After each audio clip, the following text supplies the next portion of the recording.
వేములవాడ పట్టణంలో వరుసగా కొండ చిలువలు ప్రత్యక్షమవడం తీవ్ర కలకలం సృష్టిస్తుంది.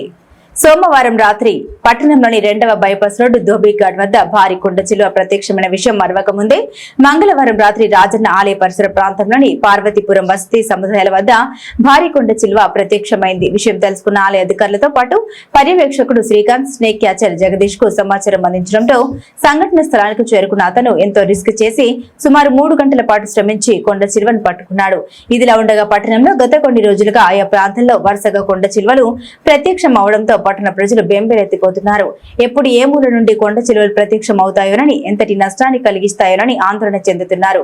అయితే వేములవాడ ఎగువ ప్రాంతాల్లో వరుసగా కురుస్తున్న వర్షాలతో మూలవాగుకు భారీ వరద ప్రవాహం పెరిగి వరద ప్రవాహం దాటికి కొండ చిలువలు కొట్టుకొచ్చి అవి కాస్త పట్టణంలోకి వస్తున్నట్టు పట్టణంలోని జోరుగా చర్చ జరుగుతుంది.